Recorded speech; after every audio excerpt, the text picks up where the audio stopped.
उठहु राम भजऊ बहु चापा नेटहुता जनक परितापा सुर गुरु बचन चरण सिर नावा हर संजात न कछु डरियावा सहज चले सकल जग स्वामी मत मंजू बर कुंज।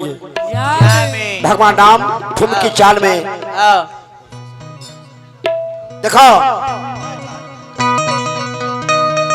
वो ये कवि की बड़ी सुंदर रचना है कि यार धीरे धीरे चाले लगल के हो के अरे राम धन धरिया धीरे चाले लगल राम धन धरिया तो धीरे धीरे चाले लगल राम धन धरिया धीरे चाले लगल राम धन कहे हर नार सभा की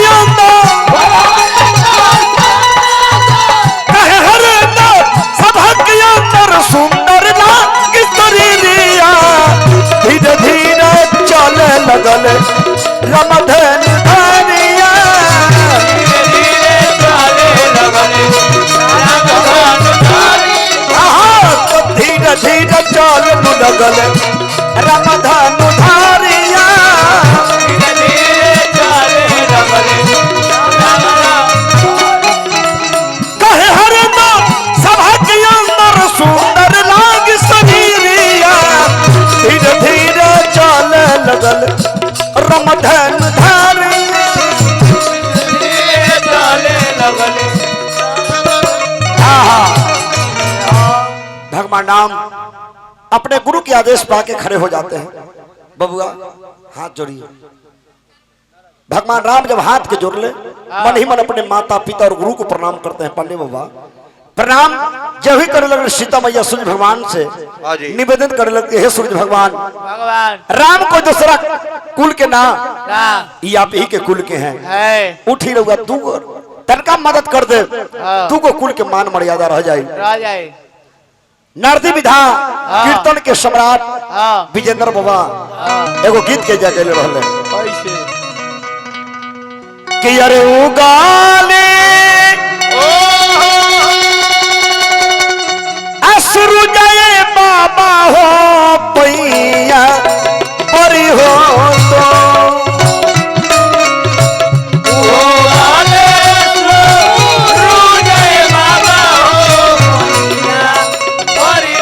तो लेकिन ये चैतियो छठ बा सामने ना बबुआ नवरात्रा भी है तो चैती छठ में हमने के अपन जिला के लोग कैसे गावेला कि यार छोटी मोटी मालिना बिटुइया के भुइयावा लुटे होते छोटी मोटी मालिना बिटुइया के भुइयावा लुटे होते अरे तो फुलवा लोरी लइहा मालिनिया यार राधा ताके होते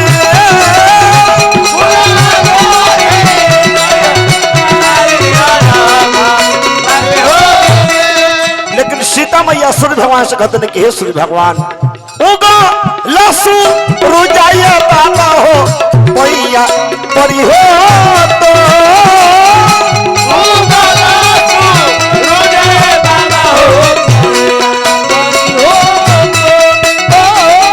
तराऊ रेऊ कलकाये बाबा हो और न हो याद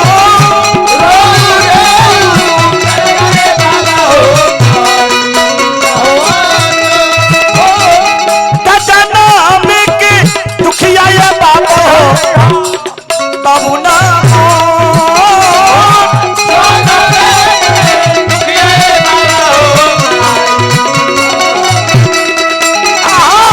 तोहरा बात दोनों से बाबा हो जनमिया भइले हो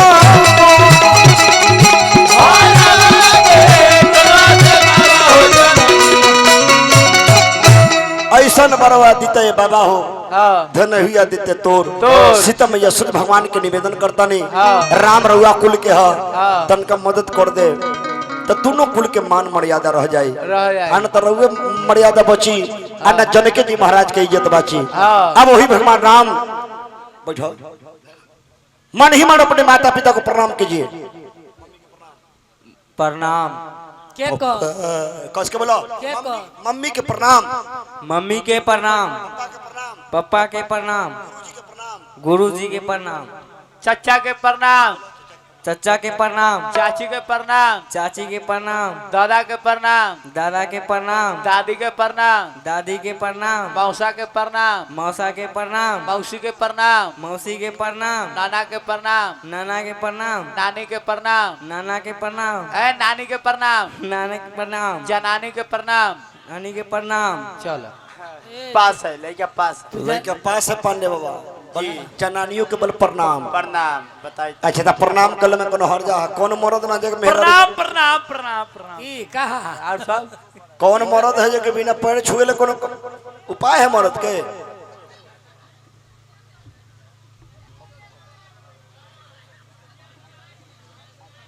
चलिए भरत बाबा फिर 100 रुपये का पुरस्कार दिलवानी। प्रणाम करम अभिनंदन ना भरत बाबा के प्रणाम अभिनंदन।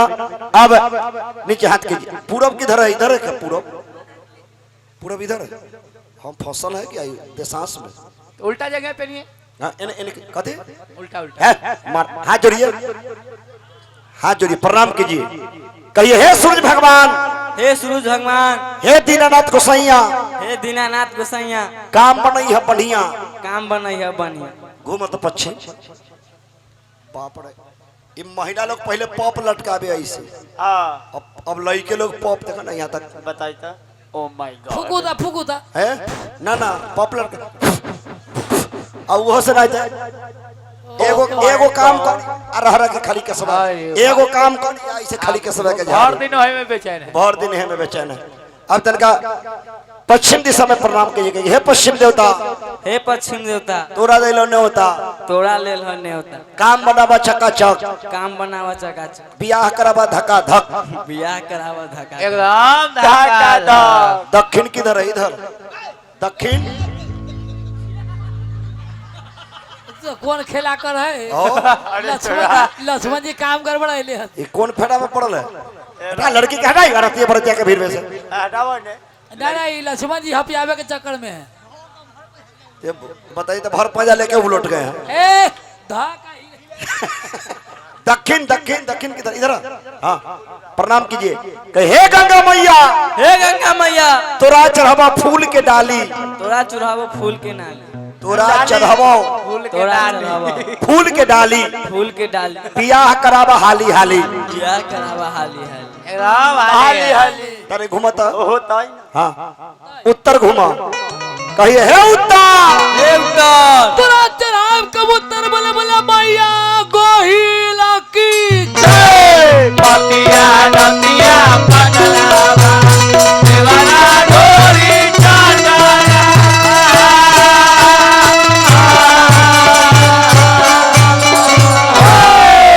ए भाई मोहन बनरिया, की हो भाई? ओहे समय में बउआ वक्तरंडी के पेड़ पर की कहै छ? की कहै छ? सुन सुन गए कुसुमा मालिन दिन प्रेम के बाद बात। कहाँ से वही 56 जोरा मानर के आवाज, आवाज। कहाँ से वही खिलट गुल हुमात के महाकाल। महाकाल आ बउआ ने आ बोल तोरा कथी कमी हो? बक लेवे कि बकरी के बच्चा लेवे? की बोल 27 टाइम बोतू दे दियो। सदाब जी की तरफ से 21 रुपया का पुरस्कार। वैसे बताओ बाबा भूइया वैशाली मुजफ्फरपुर में समस्तीपुर 3 गो जिला के इष्ट देवता कहते हैं। अभी बताइए भोजन जगह बोले पतिया नतिया पटना। बाप रे भाई बनर पर तो भगत जी कुत्ते हैं। जी जी भगत जी कुत्ते हैं। ए कुत्ते ना है कूदते हैं। अच्छा बताइए बाबा बख्तरंडी के घर पर रहते हैं, ना केरा के घर पर रहे छी। मानेंगे ततना मार। एमे से एको गो झलरिया ना है, सब मनरिया मानर बजावे लगे बाल बच्चा सब। नहीं नहीं भैया जी बात नहीं तो है। कौन बात है? जैसे आपको प्रोग्राम नहीं रहता तो हम लोग चल जाते हैं भुइयावा के पूजा में। तो ये भूयावा के पूजा है, नौकरे झनक एक झापट में झनक मिजाज ठीक कर दो। हाँ जी यार टाइम मिलता है तो शिव चर्चा में चल जाते हैं। शिव चर्चा में और ओकरा बाद बैठकी के प्रोग्राम करते हैं। बैठकी मतलब ओहे भूत भूत वाला झाड़ते हैं। भूत भी झाड़ते हैं। केकरा? लेडीज लोग को। लेडीज लोग के। अब पुरुष लोग के? पुरुष लोग के हमारा भोजन देह पर भूते नहीं आता। पुरुष लोग के आपके भीरी में भूत नहीं आता है। और कहियो कहीं बड़ियार भूत कहूँ धोल को कोई के तो तोरा का ना भेज देबो। बिया जितनी हमरा जांचबाऊ ना जा जा तोरा देह पर आयल हउ अखनी। हाँ आजा जांच के देखा ना चल लावे कहियो कहियो जांच देबो मंगर के आइए। बीफे के ना देखते हैं ना। चलो कुंदन जसला को हाथ नीचे कीजिए। अब ठुमकी चाल में भगवान नाम चलता है। मिथिला के नाड़ी लुगावे कि माई है कि अरे ठुमकी ठुमकी चलथिन रामचंद्र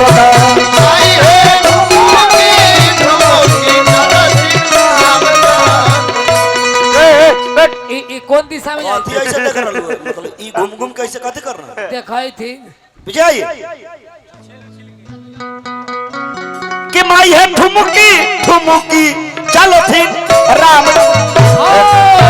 परौली जावा राज्य के दाऊ चरण गैया डगरी के दारा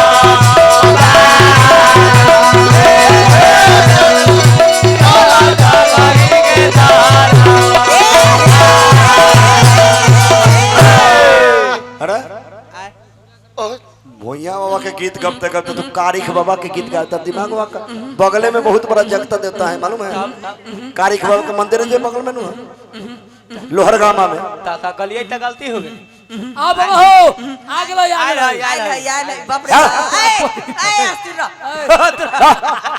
मारे के हो ना धरती रे तखनी त आइए जतई रे पूरा आवे भगवान नाम ठुमकी चाल में आवे आवे भेल ऊ करे चलो वही भगवान नाम ठुमकी चाल में चलता नहीं। हाथ जोड़िए ऐसे बैठिए बाबू के हम भैया जी आए कहाँ तक सिखाइएगा? कहाँ तक धरती मैया को प्रणाम कहाँ तक अब इनका सिखाएं? कहाँ तक प्रणाम करो मंजिल तक। मंजिल के मतलब सुहाग रात सुहाग रात में ही की कर जाती ये वीडियो बनती तो वीडियो कैमरा वाला सर लहसुन बेचे जाते क्या हो गेले अरे कहाँ धनुष को प्रणाम कीजिए स्टेशन पर वैसे प्रणाम करो बॉडी से डाबो स्टेशन पर तो बहुत आदमी रहे छे तो खोपी में पेठिया में जाते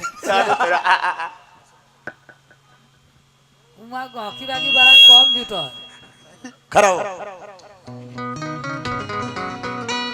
तू जाइए ही गहकी लगा ली भगवान नाम के जीवन में 4 का जो नंबर आंकड़ा है लक्की नंबर भगवान का 4 है। जानी कैसे? भगवान नाम 4 भाई आई भगवान नाम 4 भाई आई शादी करे से पहले हाँ भगवान नाम धनुष तोड़ने से पहले मन में 4 गो बात विचार करते हैं। करते हैं भगवान राम जो है हाँ बबुआ भैया शादी करे से हाँ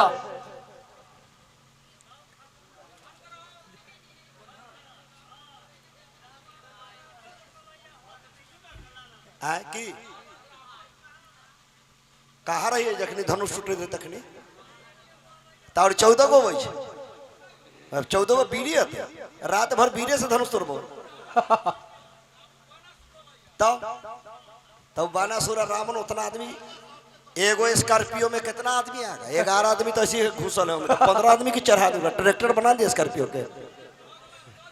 हेलो अरे वो लोकल कलाकार होता है तो 2-3 गो वीर बनाता है गलती बात आप सही कहते हैं लेकिन लोकल में अब जरा जाके पड़ी 40-50 किलोमीटर गाड़िए भरना आदमी आके लेके जाए। चलो भगवान नाम धनुष को तोड़ते हैं। हाँ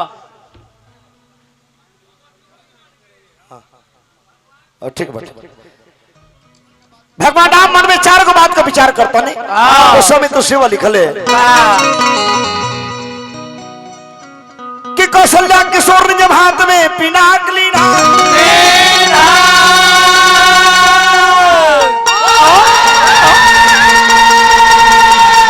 दौर देश में सोच किन 4 बातों को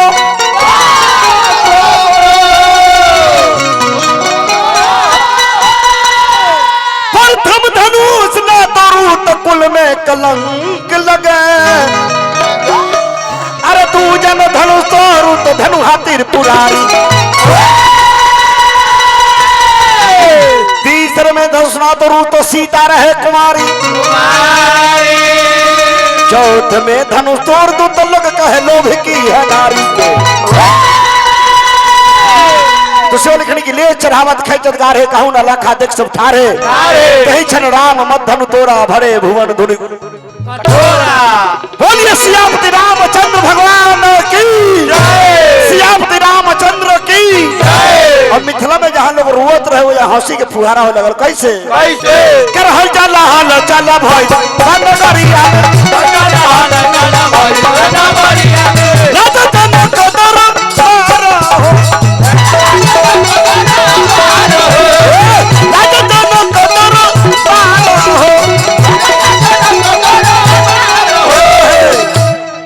चार गो लड़का तनका भेजिए तो एकदम अज्जू अज्जू आज एकदम हॉकीज पहने वाला हॉकीज पहने वाला ना 12 साल 15 साल के चार गो नौजवान भाई आई तो भैया भी आई पाइए ना दोनों आप भैया भी आई तू आदमी अब तो भाई आप भी आइए।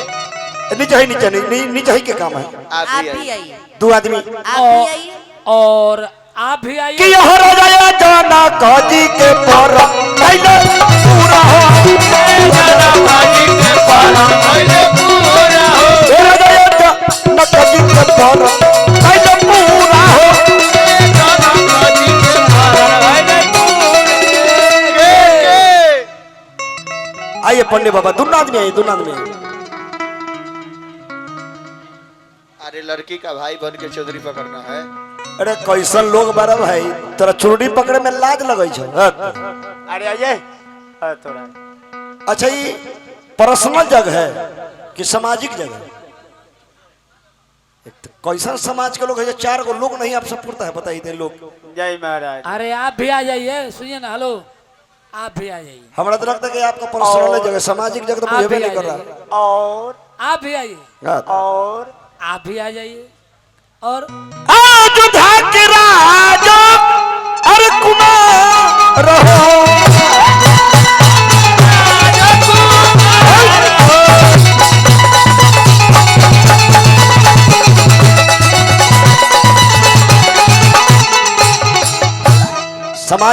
सामाजिक जग के मतलब है कि समाज के लोग के एक्टिव रहे के चाहे। अब हम वो बेचारा अकेले परेशान भेले उनका बोल तो भगवान उन्होंने बिया उगा ना करो कहो तोरा कहियो। अरे चार आदमी पकड़िए चार गो कोना पकड़िए चारों कोना यहाँ से आइए उन्हें सब पांडे बाबा ऐसे कीजिए चुनरी को टाइट कीजिए चुनरी को टाइट कीजिए टाइट करके फाड़ दीजिए। फाड़ना नहीं समझिए आप पांडे बाबा अपने परिवार में बहन बेटी की शादी होता है तो लड़की के चार गो भाई चुनरी के चारों खूंट पकड़ेला और दुल्हा सरकार जमाला के स्टेज पर और लड़की दुल्हन को जो लड़की रहती है उनकी सखिया सहेलियां लोग मिलके जमार के स्टेज पर लोग लावेली। कैसे चलो बताइए तो अभी तक लड़की तैयारी नहीं किया है लोग कर क्या रहा था? जमाला का समय हो गया बताइए था हर दिन भी लौकी में सब तमाशा करता है। ये सब अपने रेडी होए में तबाह भेल। अरे ये लोग को अपने ना 13 गो पिन लगाना पड़ता है। शादी ब्याह जाने ये जनिए जात का है ऊट इपना टिपना 14 घंटा लोग करी तो आप कहिएगा कि बाराती 2 घंटा में निकलना की मजा है कि 2 घंटा में बाराती निकले जब तक लोग चाहेंगे नहीं बाबा तब तक बाराती निकलेगा नहीं। देखो जब जमाल हो रहा है हरी बैंड वाला चाहे टोली वाला भाई लोग बजावे लोग कौन गीत के कि मेरी प्यारी बहनिया बनेगी दुल्हनिया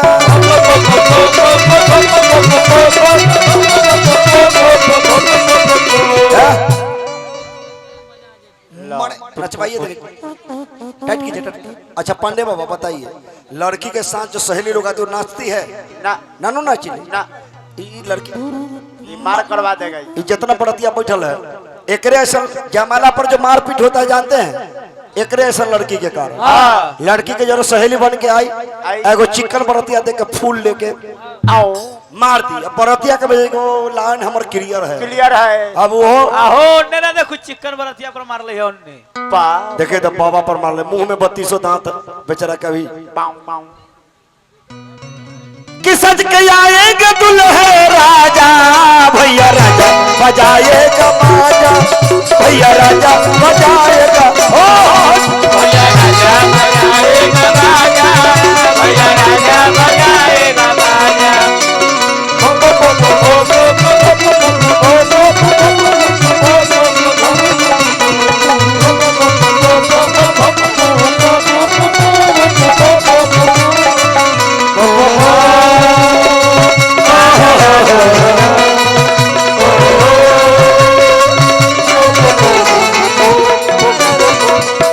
पांडे बाबा चारों आदमी कछुआ देखे कछुआ जी केचुआ ना कछुआ जी कई गो गोर होता है 6 गो हाँ जी 6 बना होता है 5 गो 5 गो 5 गो ना रे 8 गो हेलो तेरा 8 गो ये देख लो। कछुआ के चाल में धीरे धीरे बाबा आप यहाँ आएंगे और आपको यहाँ रुकना है ठीक है और लड़की लोग आप इस सीढ़ी पर आइए और वो दोनों आपके पिट्ठी पर चढ़ जाएंगे ठीक से देखिएगा एगो एगो एगो मंडन जी के पिट्ठी पर एगो उन्ने करवा रानी मुखर्जी के पिट्ठी पर जी रानी मुखर हाँ पिट्ठी पर लाद के लइहा हाँ जी कि अरे सोरा सिंगार मेरी बहन करे टीका चढ़ेगा और हल्दी लगेगी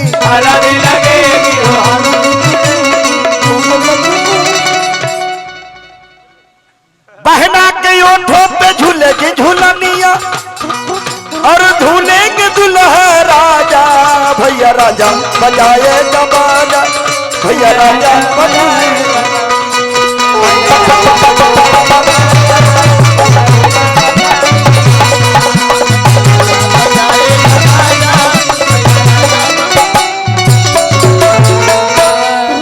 देखिए यहाँ कुछ लोग कंफ्यूज हो जाते हैं कि बरातू रात निकला नहीं है जमाला कैसे हो गया तो अपने परिवार में जो शादी होता है बाबा हाँ तो शादी होता था कि ढाड़ी हो या कल होकर बारात निकल जाला लेकिन यहाँ जनक जी महाराज प्रण किए थे हाँ प्रण धनुष तोड़ने के बाद जमाला ही होता है हाँ जी एक हाथ में पहले जमाला करवा दिया जाला धनुष तोड़ने के बाद राम सीता के जमाल भई रहे देखो और सखी लोग सीता सहित भगवान राम की आरती उतरते और कहीं ताली बजाई के हम बोले कि भगवान राम की आरती में सभी लोग चाचा का भैया लोग ने से चाची पांडे बाबा सभी लोग ताली भगवान राम की आरती में जरूर निवेदन करता हूँ सभी लोग से वाह कि उतारू सखिया है उतारू सखिया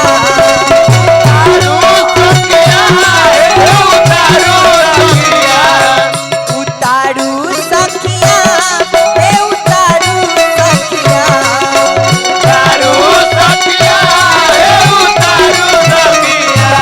राजा राम जी के आरती उतारू सखिया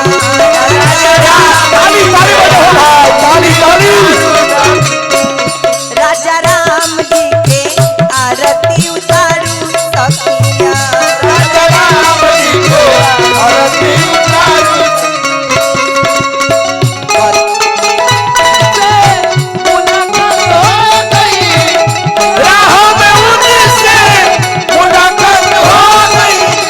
जिससे डरते वही बात हो